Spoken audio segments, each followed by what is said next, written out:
Sócrates, 469-399a.c. A virada do jogo. Sócrates nasceu em Atenas, na Grécia, por volta de 469 a.c. e morreu em 399 a.C. Enquanto os filósofos pré-socráticos examinavam o mundo natural, ele enfatizou a experiência humana, concentrando-se na moralidade individual, questionando o que faz uma vida boa e discutindo aspectos sociais e políticos. Seu trabalho e suas ideias tornaram-se a fundação da filosofia ocidental. Embora Sócrates seja considerado um dos homens mais inteligentes que já existiram, nunca escreveu nenhum de seus pensamentos, e o que sabemos sobre ele é baseado no trabalho de seus alunos e de seus contemporâneos, principalmente os trabalhos de Platão, Xenofonte e Aristófanes. Como os relatos de terceiros, que com frequência inventam histórias diferentes e de fato não sabemos muito sobre os ensinamentos de Sócrates. Isso é conhecido como o problema socrático. Dos textos de terceiros, conseguimos reunir algumas informações.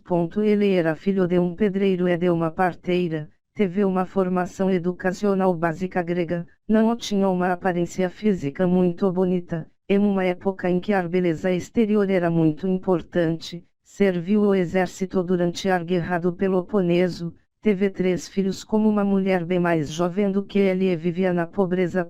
Sócrates deve ter sido pedreiro antes de se dedicar à filosofia. O único detalhe, porém, que está muito bem documentado é a morte de Sócrates. Enquanto ainda estava vivo, o estado de Atenas começou a declinar. Depois de perder humilhantemente a Guerra do Peloponeso para Esparta, os atenienses tiveram uma crise de identidade, tornando-se fixados na beleza física, em ideias de saúde e bem-estar e na idealização do passado. Como Sócrates era um crítico aberto desse estilo de vida, cultivou muitos inimigos. Em 399 a.c., Sócrates foi preso e conduzido a julgamento sob a acusação de não ser religioso e de corromper os jovens da cidade. Ele foi considerado culpado e sentenciado à pena de morte por envenenamento. Em vez de se retirar Micílio, o que podia fazer?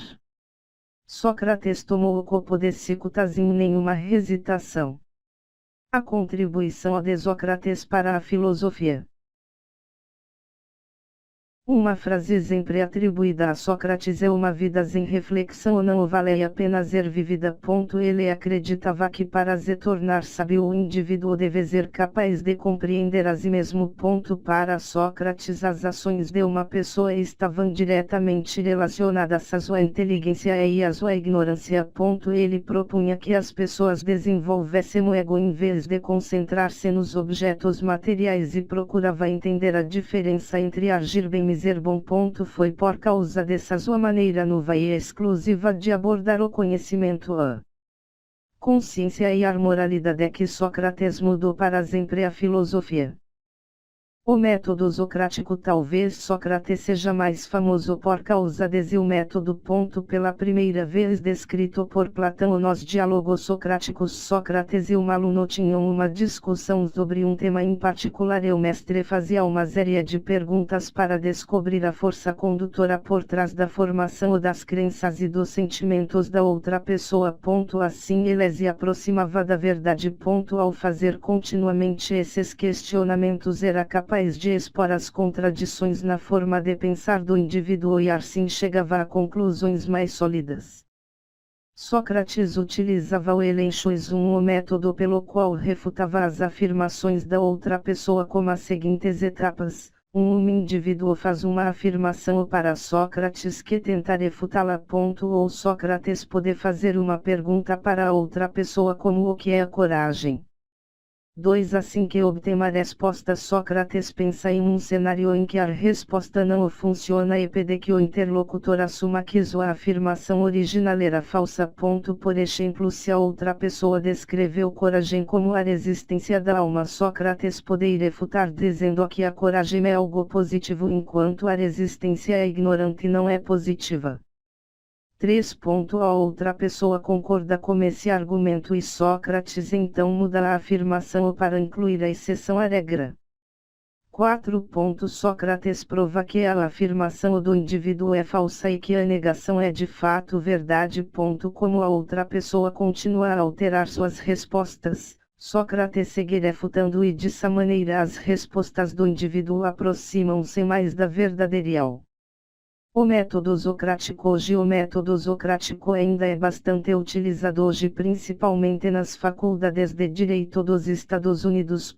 Primeiro pede-se ao aluno que resuma o argumento de um juiz.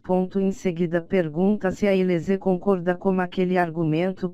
O professor então atua como advogado do diabo levantando uma série de questões para fazer com que o estudante defenda sua decisão.